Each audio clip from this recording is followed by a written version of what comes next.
Complete பண்ணேன். எனக்கு அப்பா அம்மா இல்லை. எங்கள் அம்மா 11th ஸ்டாண்டர்ட் படிக்கும் போது இறந்துட்டாங்க. நான் 11th ஸ்டாண்டர்ட் படிக்கும் போது.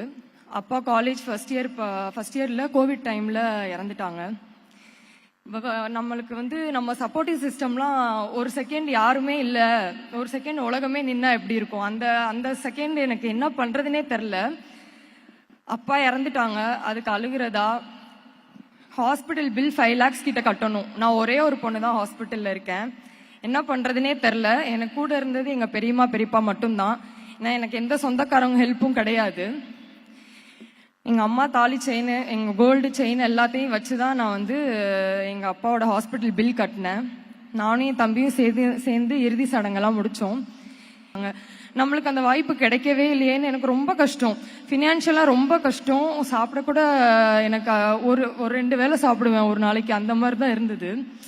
ஆனால் நான் பாஸ்கெட் பால் மட்டும் நான் கைவிடவே இல்லை. எனக்கு சின்ன வயசுல இருந்தே ஒரு ஸ்போர்ட், ஏதாவது ஒரு ஸ்போர்ட்ல சேரணும். ஸ்விம்மர். நான் ஃபர்ஸ்ட் ஸ்விம்மிங்ல இருந்தேன், அப்புறம் பாஸ்கெட் பால்குள்ள வந்தேன். எங்க அப்பா ஒரு ஹாக்கி பிளேயர், அதனால அப்படியே ஸ்போர்ட்ஸ் மூலமா வந்தேன். எனக்கு நான் பாஸ்கெட் பால் மட்டும் விடவே கூடாதுன்ற ஒரு இது என் மைண்ட்ல ஓடிட்டே இருந்தது. ஒரு நாளைக்கு 8 மணி நேரம் ப்ராக்டிஸ் பண்ணுவேன், விடாமுயற்சி பண்ணிட்டே இருப்பேன். நான் தோல்வி அடைஞ்சிட்டே தான் இருந்தேன். எல்லா நேஷனல்ஸ், எல்லா செலெக்ஷன்லயும் எனக்கு என்னோட நேம் இருக்காது. கடைசி வரைக்கும் போவேன், நான் இருக்கவே மாட்டேன். அப்படி இருக்கும் போது நான் ப்ராக்டிஸ் மட்டும் விடவே இல்லை. ஃபினான்ஷியலா கஷ்டம், எல்லாத்துலயுமே கஷ்டம் இருந்துச்சு. பட் ஆனால் நான் பாஸ்கெட் பால்ல விடவே இல்லை. இப்போ நான் கரண்டா 6 இயர்ஸா தமிழ்நாடு சீனியர் டீமுக்கு கோல்டு மெடல் அடிச்சு கொடுத்துட்டு இருக்கேன். அந்த நேஷனல்ஸ் மூலமா எனக்கு இந்தியன் டீம்ல செலக்ட் பண்ணாங்க. 19th ஏஷியன் கேம்ஸ் சைனா ஹன்சூல நடந்தது, பார்ட்டிசிபேட் பண்ணேன். சாபா இந்தியாக்காக கோல்டு மெடல் அடிச்சேன். அடுத்து இப்போ ரீசெண்டா நடந்த ஃபிபா ஏஷியா கப்ல பார்ட்டிசிபேட் பண்ணேன். ஏன்னா 1ஆம் தேதி மாசம் வந்துருச்சுனாலே எனக்கு அப்படியே பயமா இருக்கும். ஐயோ, ஹாஸ்டல் ஃபீஸ் கட்டணும்.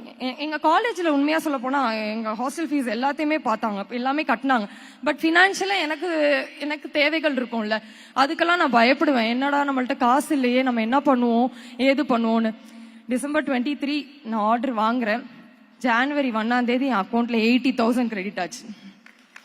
ஒரு ஹாஸ்டல் ஃபீஸ் கூட கட்ட முடியாத என்ன இந்த கவர்மெண்ட் மூலமா, இப்ப எங்க அப்பா அம்மா இருந்து என்னென்ன எனக்கு பண்ணிருப்பாங்களோ அந்த கவர்மெண்ட் மூலமா எனக்கு எல்லாமே உதயநிதி அண்ணாவும் சரி, ஸ்டாலின் சாரும் எனக்கு இப்ப பண்ணிருக்காங்க.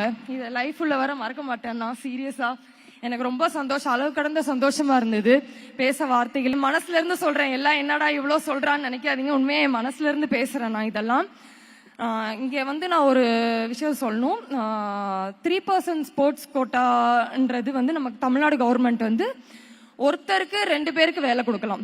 ஆனா நம்ம தமிழ்நாடு எந்த ஸ்டேட்லயும், நான் அடிச்சு சொல்வேன், எந்த ஸ்டேட்லயுமே நம்ம ஸ்டேட் மாதிரி வேலை வாய்ப்பு கொடுக்கல.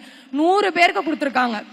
நான் ஒரு ஆளோட என்னோட குடும்பத்தோட கஷ்டத்தை நான் சொல்றேன். 100 பேரோட குடும்பம் நம்ம தமிழ்நாடு கவர்மெண்டால இப்போ நல்லா இருக்கு.